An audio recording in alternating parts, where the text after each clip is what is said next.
Assalamualaikum warahmatullahi wabarakatuh. Selamat pagi teman-teman sekalian. Salam sehat untuk kita semua. Pada kesempatan kali ini kita akan melanjutkan materi terkait sistem reproduksi dan kali ini kita akan bahas tentang sistem reproduksi pria.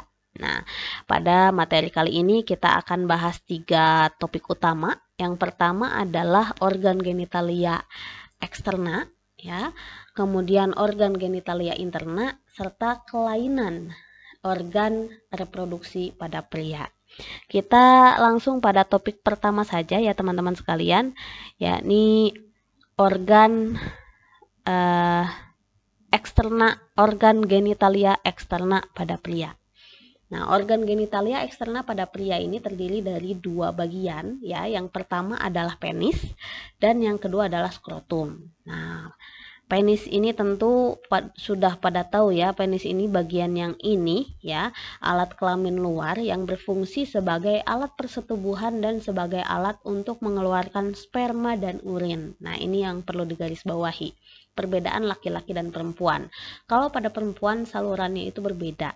Kalau perkemihan itu ya muaranya di orifisium uretra, sementara persetubuhan itu dilakukan melalui introitus vagina pada wanita. Kalau pada laki-laki ini dua-duanya terjadi atau dilakukan salurannya ini sama gitu ya kalau pada laki-laki. Nah, panjang penis rata-rata 5 hingga 10 cm pada kondisi tidak ereksi. Sementara saat ereksi panjangnya dapat mencapai 12 hingga 19 cm. Sekalipun cukup panjang ya, pada proses senggama, penis ini dapat masuk seluruhnya ke dalam liang senggama atau vagina ya, karena dalam vagina juga terdapat ruge-ruge yang memungkinkan panjang vagina juga lebih panjang gitu ya, yang memungkinkan vagina ukurannya dapat lebih panjang sehingga penis dapat masuk secara keseluruhan. Nah, bagian-bagian penting dari penis ya, yang pertama adalah akar, yakni bagian pangkal yang menempel di dinding abdomen. Kemudian batang penis yang ini ya, di batang penis ini terdapat corpus cavernosum, corpus spongiosum, pembuluh darah dan juga uretra.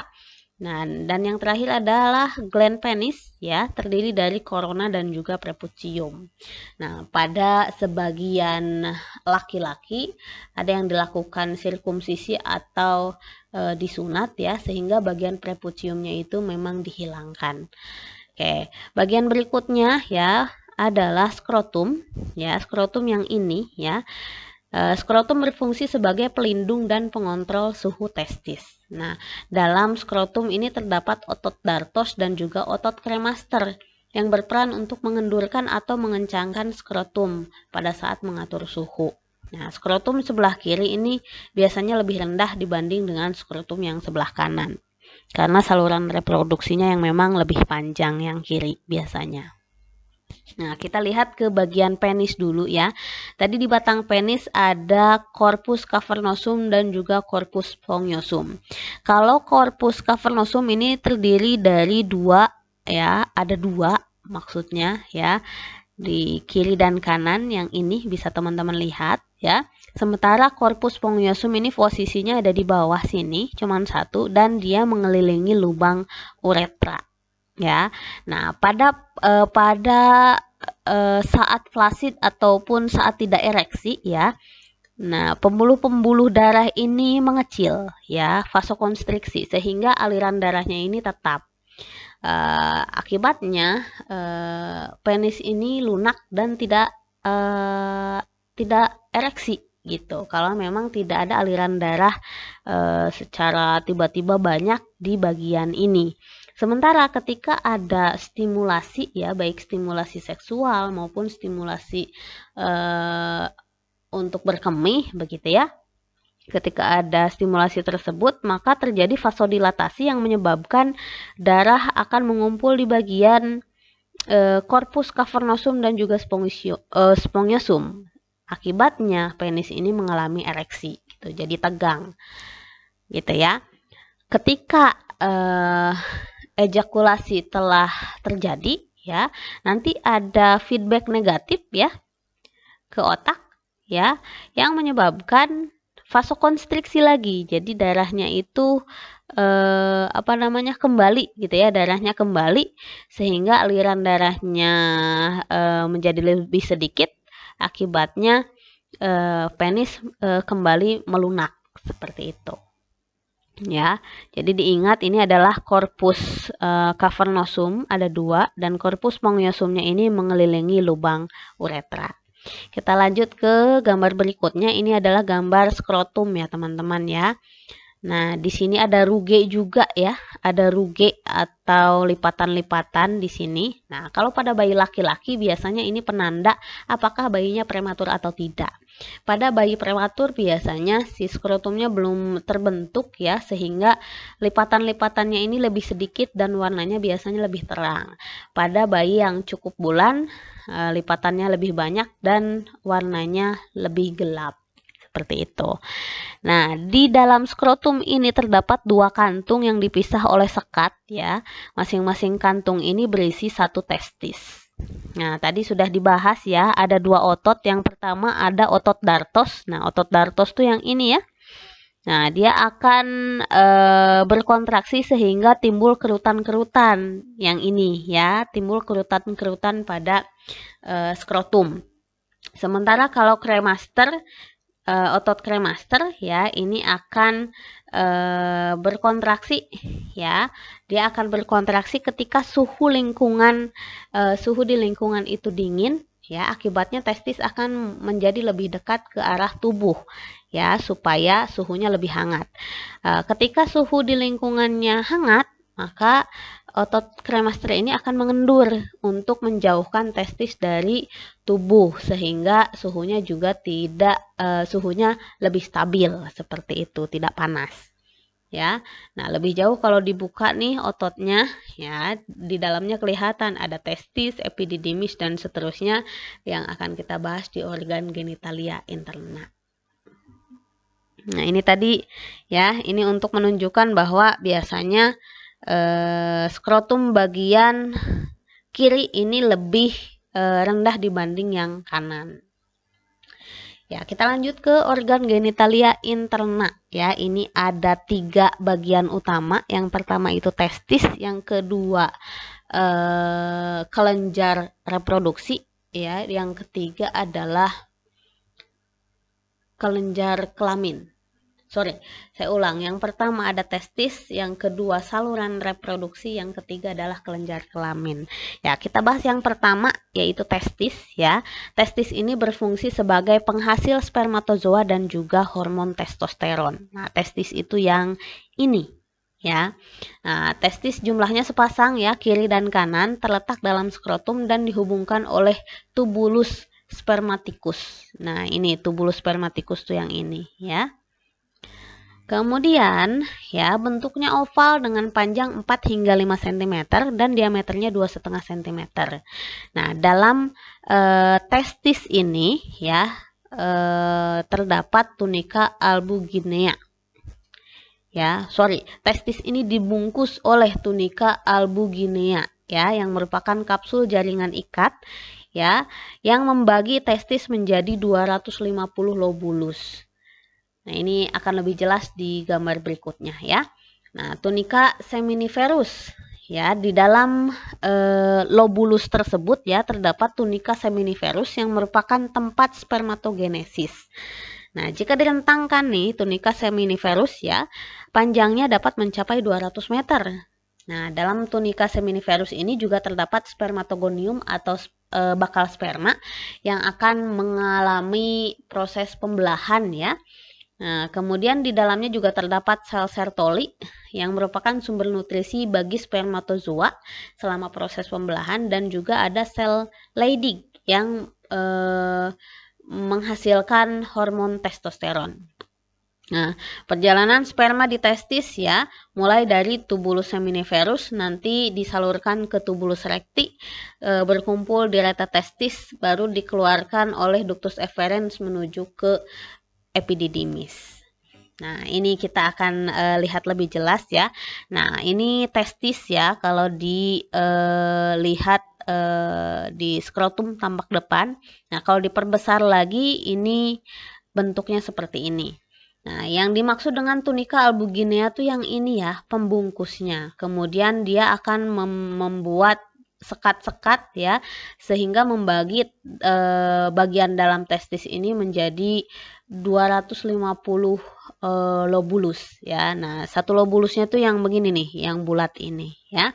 Itu di dalam apa namanya? Lobulus ini terdapat tunica seminiferus yang ini ya. Tunica seminiferus. Nah, di sini ada spermatogonium atau bakal sperma, kemudian sel Sertoli dan juga sel Leydig gitu ya.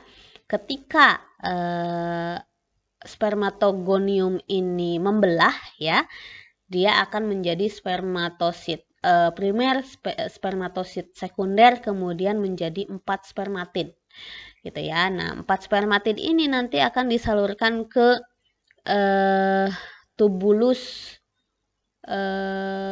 bukan seminiferus, apa? Tubulus recti ya. Nah, tubulus recti itu yang ini nih, yang lurusnya ya. Jadi spermatid yang sudah melalui proses pembelahan tadi akan disalurkan melalui tubulus recti, berkumpul di rete testis ya, dan disalurkan melalui ductus efferens menuju ke epididymis. Nah, di epididymis ini nanti spermatid tersebut akan mengalami proses pematangan ya, sehingga spermatid akan menjadi spermatozoa yang ketika ada rangsangan seksual gitu ya, akan diejakulasikan. Nanti di sini ada otot kremaster juga ya, nanti akan berkontraksi sehingga spermatozoa yang ada di epididymis akan terdorong keluar seperti itu. Nah, berikutnya kita akan bahas saluran reproduksi. Bagaimana si sperma ini bisa dari epididymis bisa dikeluarkan keluar dari penis ya. Nah, saluran reproduksi pada pria ini ada 3 ya. Yang pertama ductus epididymis, yang kedua ductus atau vas deferens, dan yang ketiga adalah ductus ejaculatoris. Nah, yang pertama ductus epididymis. Yang ini epididymis ya. Nah, merupakan sepasang tuba terlilit yang panjangnya dapat mencapai 4 hingga 6 meter. Terletak sepanjang sisi posterior testis. Jadi ada di belakang testis yang ini. Ya, kiri dan kanan. Bagian ini menerima sperma dari ductus efferens tadi ya. Sperma disimpan dan dipertahankan selama 6 minggu dalam ductus epididymis. Nah, ini mengalami proses pematangan. Nah, ketika sudah matang nanti dikeluarkan ya melalui vas deferens. Ductus deferens berikutnya ductus deferens atau vas deferens itu yang panjang ini nih. Nah, ini namanya vas deferens. Vas deferens atau ductus deferens merupakan kelanjutan dari ductus epididymis yang merupakan tuba lurus dalam korda spermatik yang melewati kanal inguinal dan mengandung pembuluh darah, pembuluh limfatik, jaringan saraf, otot kremaster, dan juga jaringan ikat. Ductus ini nanti berakhir di ductus ejaculatoris. Nah, di mana ductus ejaculatoris? Di bagian sini, ya. Nanti kita akan lihat lebih jelas di gambar berikutnya. Nah, ini. Tadi ya, ini saluran yang pertama adalah epididymis, kemudian vas deferens. Nah, ini vas deferens ya dari sini. Nah, vas deferens ini paling panjang ya, dan akan bermuara di ductus ejaculatoris yang ini ya. Oke, kita lihat lebih jelas lagi ya di bagian tampak belakang. Kalau ini tampak samping. Nah, ini adalah testis. Iya betul testis. Nah, saluran pertama adalah epididymis, kemudian ini vas deferens ya, ke bagian belakang kandung kemih. Kemudian ini adalah ductus ejaculatoris. Yang V ini nih. Nah, ini adalah ductus ejaculatoris. Jadi ada 3 ya. 1, 2, 3. Oke, itu saluran reproduksinya. Nah ini, kalau kelenjar ejakulatoris tuh yang ini tadi ya. Ini kan tadi vas deferens ya. Ini ampulanya. Nah ini vesica seminalis. Nah, ductus ejakulatoris ini adalah pertemuan dari ampula ductus atau vas deferens dan juga vesica seminalis. Ini ada dua ya, kiri dan kanan ductus ejakulatorisnya, dan terdapat di kelenjar prostat. Nah, ini kelenjar ejakulatoris ini bermuara di uretra. Gitu. Oke, selanjutnya ya, tadi ductus ejakulatoris sudah tahu posisinya di mana ya. Kalau di sini adalah bagian yang ini. Nah, yang ini, yang V ya. Nah, ductus ini berjumlah sepasang, tadi sudah saya tunjukkan ya, berfungsi untuk memancarkan sperma dari ductus deferens dan cairan semen dari vesica seminalis. Setiap ductus ejakulatoris panjangnya 2 cm dan menembus kelenjar prostat untuk bergabung dengan uretra yang berasal dari vesica urinaria. Nah, ini ya, saya ulang lagi. Tadi kan sperma dibawa dari sini, kemudian cairan semen itu dari sini. Nah, nanti gabungan sperma dengan cairan semennya ini akan dikeluarkan dan bergabung dengan uretra, gitu. Nah, uretra ini terbentang dari kandung kemih sampai ujung penis, ya. Ini kandung kemihnya, ya. Ini uretra. Nah, ini uretra membentang dari kandung kemih sampai ujung penis. Gitu. Nah, uretra ini ya terdiri dari 3 bagian. Yang pertama adalah uretra prostatik ya, dari kandung kemih sampai kelenjar prostat dari sini ya, dari sini sampai sini. Kemudian uretra membranosa itu adalah sphincter sphincter uretra eksterna di sini ya. Kemudian uretra penis. Nah, uretra penis itu ya dari sini nih. Nah, yang ini. Ya, ada corpus cavernosus dan corpus spongiosus. Gitu. Uretra merupakan saluran untuk mengeluarkan sperma dan urin pada laki-laki. Nah, ini biar lebih jelas ya. Ini uretra prostatik ya, dari kandung kemih sampai kelenjar prostat ini ya. Kemudian ini uretra membranosa ya, ini sphincter uretra eksterna yang ini. Nah, yang berikutnya adalah uretra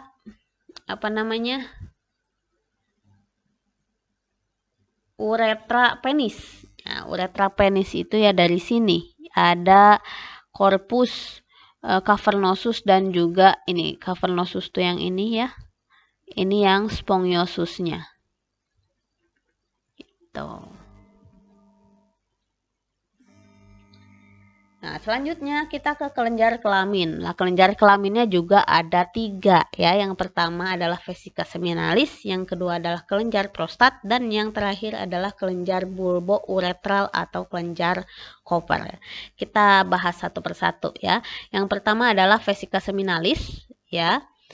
Merupakan sepasang kelenjar yang terletak di bagian belakang kandung kemih. Kelenjar ini merupakan kelenjar penghasil cairan semen terbesar. Jadi 60% dari volume total semen yang diejakulasikan. Cairan dari kelenjar ini berwarna jernih dan kental ya, karena mengandung lendir, asam amino, dan juga fruktosa yang merupakan makanan bagi sperma setelah diejakulasikan. Nah, selain cairan semen, kelenjar ini juga mensekresikan hormon prostaglandin ya, yang merangsang kontraksi otot polos. Gitu, terutama pada wanita. Kenapa wanita setelah berhubungan seksual bisa mengalami kontraksi uterusnya karena rangsangan dari hormon prostaglandin. Yang berikutnya kelenjar prostat ya, kelenjar prostat yang ini yang paling besar ya. Nah, kelenjar ini berbentuk piramid dan tersusun atas jaringan fibromuskular yang terletak di bawah kandung kemih.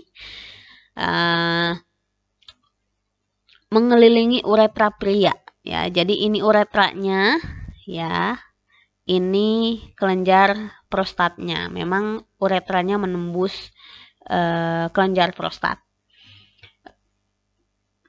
Ukurannya paling besar di antara kelenjar yang lain dan panjang rata-ratanya 3 cm ya. Kelenjar prostat ini menghasilkan cairan alkalis ya yang menyerupai susu. Kelenjar ini bermuara di uretra. Ya, muaranya di sini di uretra. Nah, yang terakhir adalah kelenjar bulbouretral atau kelenjar Cooper. Yang mana yang ini dia, ya. Yang ini. Kelenjar ini disebut juga kelenjar Cooper ya, berjumlah sepasang dan terletak di bawah kelenjar prostat. Ya, ini tadi kelenjar prostatnya, ini kelenjar Coopernya.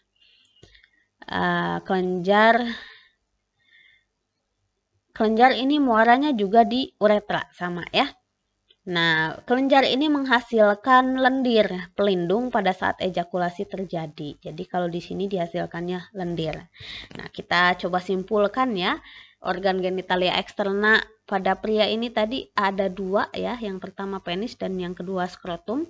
Sementara organ genitalia interna ini ada 3 bagian utama. Yang pertama adalah testis, saluran reproduksi dan juga kelenjar kelamin.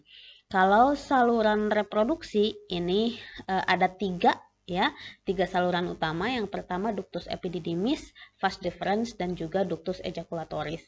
Sementara kelenjar kelamin juga ada 3 kelenjar utama ya pada saluran reproduksi pria. Yang pertama adalah vesica seminalis yang menghasilkan cairan semen dan juga prostaglandin. Kemudian ada kelenjar prostat yang menghasilkan cairan alkalis ya sebagai penyeimbang sperma di dalam saluran reproduksi wanita. Dan yang terakhir kelenjar bulbouretralis yang menghasilkan lendir pelindung. Ini ya.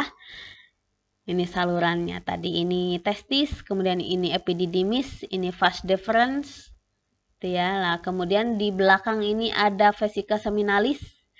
Ya, ini ada kelenjar prostat.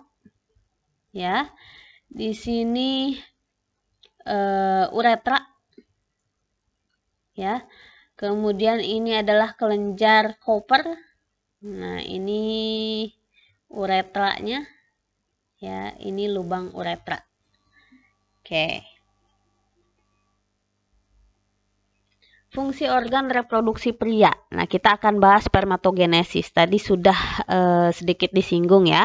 Nah, spermatogenesis ini berlangsung sekitar 64 hari plus minus 4 hari ya.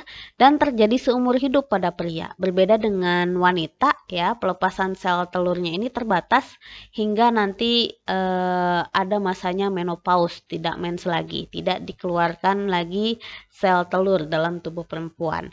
Kalau pada laki-laki proses atau produksi sperma ini terjadi seumur hidup. Nah,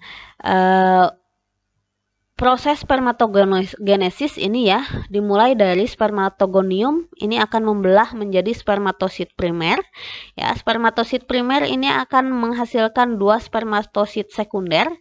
Dan masing-masing 2 spermatosit sekunder ini akan membelah kembali sehingga satu spermatogonium akan menjadi 4 spermatid ya.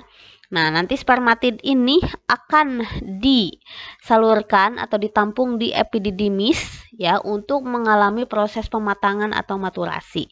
Ya, jadi dari spermatid menjadi spermatozoa di epididymis selama 6 minggu. Nah, sperma matur ini ya, sperma yang sudah matur terdiri dari kepala ya, di dalamnya terdapat nukleus dan juga kromosom. Ya, kemudian di bagian badannya ini terdapat mitokondria sebagai penghasil energi atau ATP. Dan ada bagian ekor ya, flagellum ya, yang berperan dalam proses pergerakan atau motilitas sperma.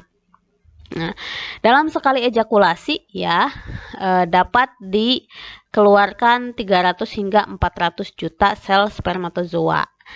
Nah, mekanisme ereksi penis berikutnya ya. Tadi sudah disampaikan kalau ada stimulus, baik stimulus seksual maupun stimulus untuk berkemih ya, darah akan mengalir ke corpus cavernosus dan corpus spongiosum yang menyebabkan penis mengalami ereksi ya. Kemudian terjadi ejakulasi. Setelah ejakulasi nanti akan ada umpan balik negatif di hipotalamus yang menyebabkan impuls simpatis ya, menyebabkan vasokonstriksi. Akibatnya aliran darah di penis ini berkurang dan penis kembali melunak. Nah, selanjutnya kuantitas dan komposisi semen. Nah, ejakulasi ya, setiap kali ejakulasi ini bisa 1 hingga 10 mili cairan sperma yang dikeluarkan, tapi rata-rata 3 ml. Nah, cairan semen ini 90%-nya air ya. Yang di dalamnya terdapat 50 hingga 120 juta sel sperma per mililiter. Nah, volume sperma mencapai 5% dari volume semen.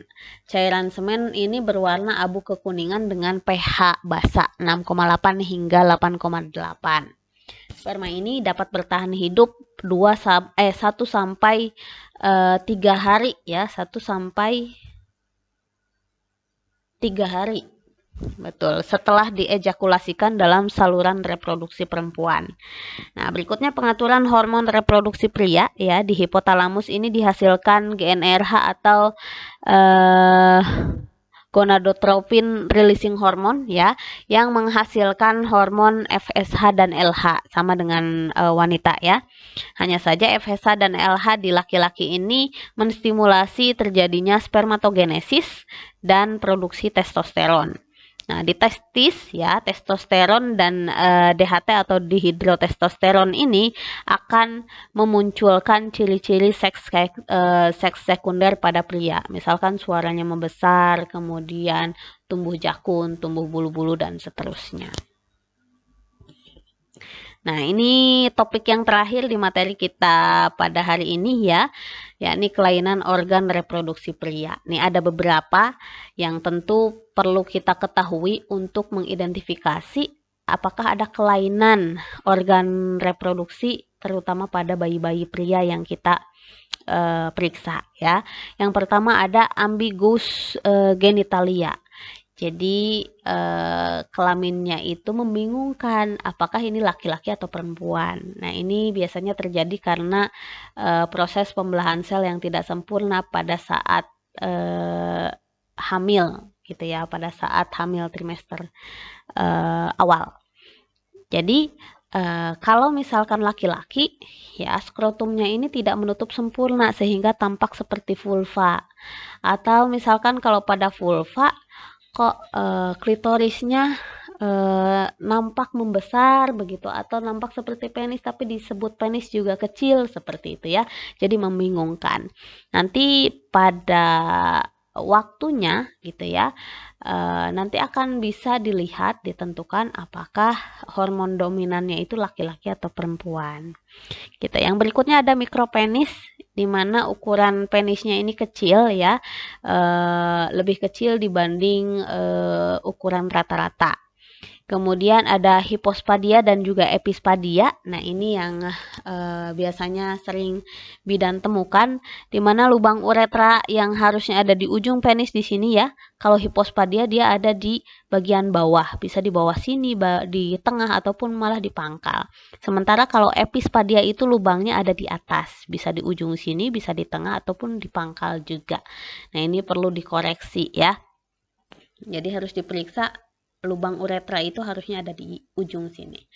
Nah, berikutnya ada undescended testis ya, di mana testisnya ini belum turun ke dalam skrotum. Biasanya terjadi pada bayi-bayi yang prematur. Berikutnya ada hernia inguinal ya. Ada celah di bagian selangkangan, kemudian ada organ tubuh di abdomen ini masuk ke celah tersebut, biasanya usus ya, masuk kemudian ke skrotum, akibatnya membesar skrotumnya. Nah, berikutnya disfungsi ereksi atau impoten ya, ketidakmampuan penis untuk ereksi ya, sehingga tetap lemas seperti itu. Kemudian ada penyakit Peyronie, ada BPH. BPH ini pembesaran kelenjar prostat ya, ada balanitis, epididymitis. Nah, kalau udah tistis ini berarti infeksi, terjadi infeksi ya. Kalau epididymitis berarti infeksinya ada di epididymis. Kemudian orchitis ini infeksinya terjadi di testis gitu ya. Kemudian ada prostatitis, infeksinya pada kelenjar prostat. Kemudian ada kanker testis juga, ada kanker prostat, dan juga yang terakhir infertilitas ya. Bisa jadi karena anatomi ataupun karena spermanya gitu ya.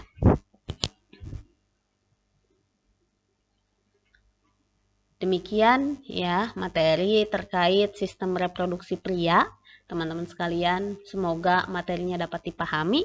Sekian dan terima kasih. Wassalamualaikum warahmatullahi wabarakatuh. Salam sehat untuk kita semua.